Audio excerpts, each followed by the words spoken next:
Ron finally enters the ring to complete the echoes for the Golden Trio, and as the person who has shown the best wizard's chess game that Hogwarts has ever seen, his echo reflects those abilities.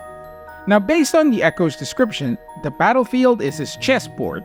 Ron, the undisputed chessmaster, will certainly prevail. Spend MP to enhance summons. For every 5 MP spent on spell cards, you'll receive a random chess piece with an enhancement effect.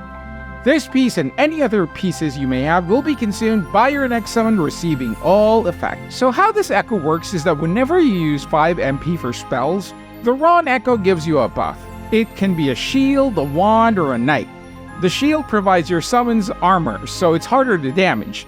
The wand increases the attack damage and speed for the first 3 attacks of the summon, and the knight gives the summon the ability to dash like Ron and deal AoE damage when they hit. These buffs can stack up to 3 times and are given to any summon you use when the buffs are available. You can see which buffs will be applied by looking on top of your character. Now, since the Echo buff summons, it's definitely good to have summons as part of your deck.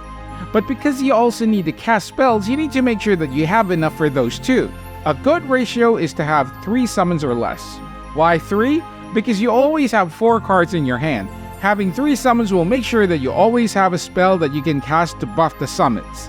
Now, which summons would be good with this deck? Well, since the Ron Echo can give your summons mobility that they may not have had originally, it would be good to take advantage of it. So cards like Whomping Willow, Weasley's Fireworks Box, and the Fire Crab would be good since they do high damage but would usually require you to use Flipendo or Portkey to get them to move to a different position. You'll also want summons that can move on their own, or attack from a distance just in case you don't get the Night buff. So cards like Monster Book of Monsters or Wing Catapult could work. As for spells, feel free to use the highest level ones, or you can use cards that can heal or buff your summons like Essence of Dittany or Swelling Solution. As for companions, it would depend a lot on what spells you're using, but safe options would be Luna. She'll summon additional creatures while you cast. Just hope she doesn't give you tons of mooncalves that you don't need. Lottie could also be a good addition since she'll give you more MP. Ron and McGonagall would also be good companions for board control. So when you're using the Ron Echo, you always want to try and get 3 buffs for your summons. Don't worry about going over since those will count towards the next set of buffs.